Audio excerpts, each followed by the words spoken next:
Yo, welcome back, kembali lagi di channel Atwa Hayato. Bagaimana kabar nakama sekalian? Semoga selalu baik-baik saja. Chapter 1038 minggu ini libur, jadi kita harus bersabar untuk menunggu minggu depan. Tapi chapter 1037 yang lalu memberikan sebuah misteri besar mengenai buah legenda yang dikhawatirkan oleh Gorosei. Bang Oda pun memberikan misteri ganda untuk hal itu. Pertama adalah mengenai nama lain dari buah legenda tersebut, dan yang kedua mengenai buah itu baru muncul atau awakeningnya yang baru muncul. Di panel chapter 1037 versi resmi memang tertulis kata bangkit, tapi di kalimat sebelumnya Gorosei berkata bahkan bagi kita pun buah itu tidak lebih dari sekedar mitos. Nah, di sini dikatakan buah itu bukan kebangkitan kekuatan buah itu. Jadi ya, Mimin rasa Bang Oda memang ingin membuat keambiguan seperti itu untuk membuat kita jadi semakin penasaran. Oke lah, apapun itu kita tunggu saja terungkapnya. Tapi selain nama dan jenis buahnya, ada suatu hal yang menarik untuk dibahas, yaitu latar belakangnya yang membuat buah legenda itu begitu mengkhawatirkan bagi Gorosei hingga pemerintah dunia menghapus nama aslinya.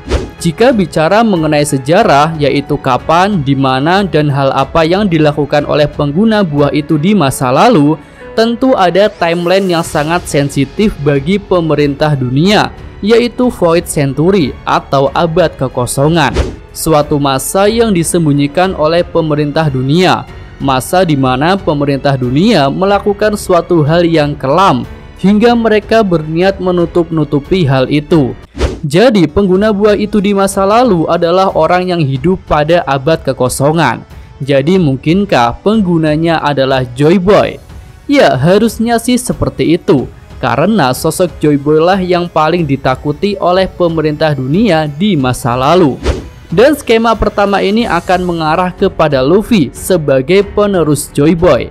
Dan berarti Gomu Gomu no Mi adalah buah legenda yang dimaksud oleh Gorosei, di mana kemampuan awakeningnya bisa menjadi momok yang mengerikan bagi pemerintah dunia.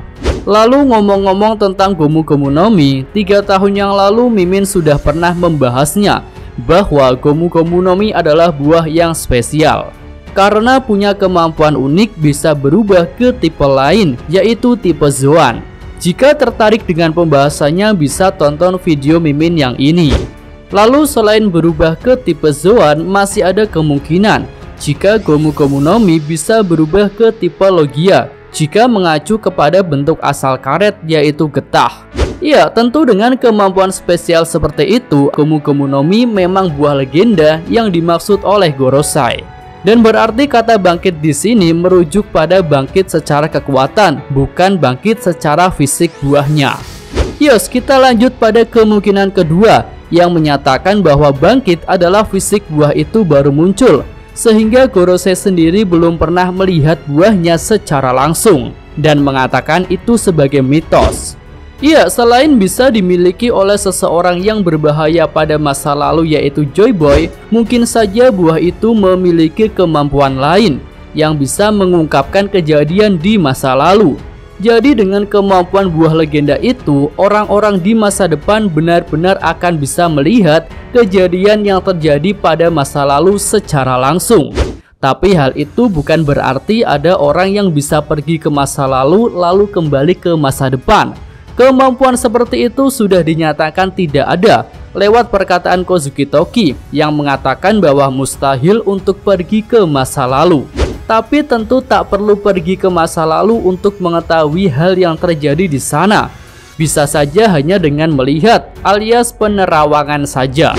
Ya, kemampuan yang Mimin maksud adalah kemampuan untuk melihat segalanya, melintasi ruang dan waktu. Nah, terkait kemampuan dalam hal melihat itu, tentu kita masih ingat dengan kemampuan dari Viola yang bisa melihat pikiran hingga kenangan manusia. Lalu coba bayangkan jika Viola bisa membaca pikiran para Gorosei dan bahkan Im Sama. Tentu dia akan menemukan suatu kejadian yang mengerikan dalam abad kekosongan. Tapi yang Mimin maksud di sini bukan Giro-Giro no Mi-nya Viola sih, hanya saja tipe kemampuannya yang mirip, yaitu bisa melihat segala hal. Skemanya adalah pengguna buah itu bisa membawa dirinya dan orang lain untuk melihat kejadian di masa lalu yang terjadi di tempat dia berada. Jadi misalnya nih, pengguna buah legenda berada di reruntuhan kastil atau kerajaan, maka dia akan bisa melihat kejadian di masa lalu ketika kerajaan atau kastil itu dihancurkan. Nah, tentu kemampuan ini amat sangat dikhawatirkan oleh Gorosei karena bisa mengungkapkan masa lalu kelam mereka pada abad kekosongan. Lalu kira-kira siapa user yang cocok untuk buah itu? Nah, di sini orang yang cocok menurut Mimin adalah Vivi. Ya, dengan latar belakang yang erat dengan bajak laut topi jerami dan juga latar belakang sebagai keturunan Tenryubito, tentu Vivi cocok untuk menggunakan buah semacam itu. Lalu kemunculan poster Vivi di tangan Im Sama tentu adalah sebuah clue jika sosok Vivi akan menjadi ancaman besar bagi pemerintah dunia. Dan mungkin saja Im Sama sendiri sudah mengetahui hal itu hingga memutuskan untuk memadamkan cahaya yang ada pada Vivi. Lalu jika diperhatikan lagi, pembicaraan Gorosei di akhir chapter 1037 itu tidak berhubungan dengan panel kemunculan Zunisa. Dan jika kita ingat-ingat, setidaknya sudah ada 2 panel semacam itu yang sengaja dibuat oleh Bang Oda untuk mengecoh kita. Pertama, ketika kemunculan Oden palsu yang terlihat seperti telah mengobati luka-luka Akazaya Nen. Tapi kenyataannya yang mengobati luka-luka itu bukanlah Oden palsu, tetapi orang lain. Dan yang kedua adalah saat Yori memainkan Samisen, dan di saat yang bersamaan Enma bereaksi menghisap haki Zoro.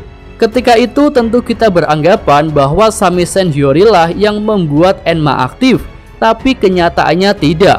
Menurut Zoro, Enma memang sedang menguji dirinya apakah layak untuk dijadikan tuan ataukah tidak. Dan tidak ada penjelasan lagi mengenai hubungan Enma dengan suara samisen dari Hiyori. Jadi pembicaraan Gorosei itu mengacu kepada kejadian saat referee, di mana menurut mereka referee tahun ini sangat berantakan. Oke, itu aja pembahasan kali ini ya. Jika ada tambahan, saran dan kritik, bisa Nakama sampaikan pada kolom komentar. Yos, Mimin atau Hayato, terima kasih. Sampai di sini aja pembahasan video kali ini. Semoga Nakama sekalian menyukainya. Terima kasih udah nonton. Jangan lupa like-nya ya dan subscribe channel Atwa Hayato. Yo.